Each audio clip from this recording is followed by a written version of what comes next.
گفتگو ایک ایسا عمل ہے جس کی وجہ سے انسان لوگوں کے دلوں میں اتر جاتا ہے یا لوگوں کے دلوں سے اتر جاتا ہے۔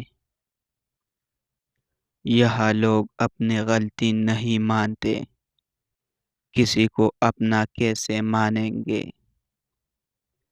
کسی کی زندگی میں رہنے کے لیے بھیک نہ مانگا کرے، بات کرے، اپنا دامن صاف رکھے، پھر بھی نظر انداز ہو تو خاموشی سے ایک طرف ہو جائے۔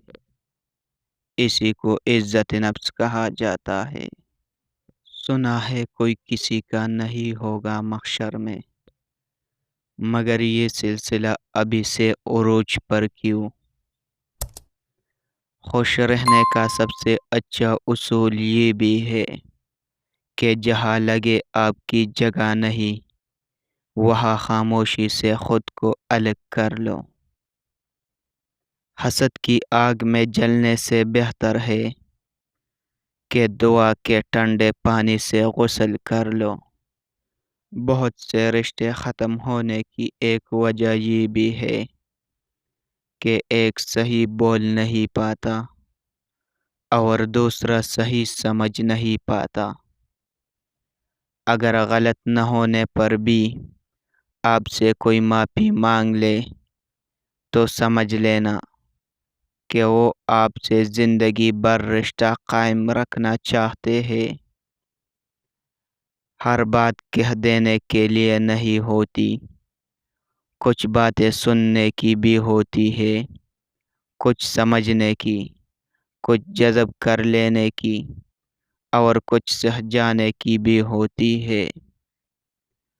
دنیا وہ کتاب ہے جو کبھی پڑھی ہی نہیں سکتی، اور زمانہ وہ استاد ہے جو بہت کچھ سکھا دیتا ہے۔ کسی پر تنقید کرنے کے لیے علم کا ہونا بہت ضروری ہے، لیکن نکتہ چینی کے لیے جہالت ہی کافی ہے۔ جیسے گھڑی کے ٹوٹ جانے سے وقت نہیں تھم جایا کرتے، اسی طرح ایک آرزو یا خواب ٹوٹ جانے سے زندگی مایوس نہیں ہو جاتی۔ سب سے بدترین دھوکہ محبت ہے۔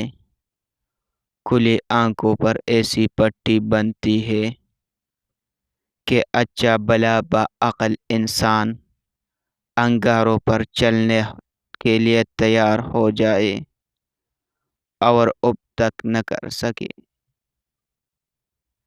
3 چیزیں کبھی واپس نہیں آتے: بولے گئے الفاظ، گزرا ہوا وقت اور ٹوٹا ہوا بھروسہ۔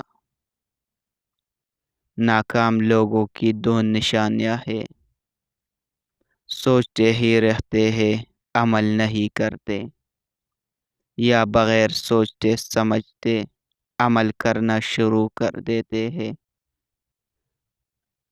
انسان کہتا ہے کہ پیسہ ہو تو میں کچھ کر کے دکھاؤں گا، اور پیسہ کہتا ہے کہ تو کچھ کر کے دکھا تو میں آؤں گا۔ دل کی بات صاف صاف بتا دینی چاہیے، کیونکہ بتا دینے سے فیصلے ہوتے ہیں اور نہ بتانے سے فاصلے۔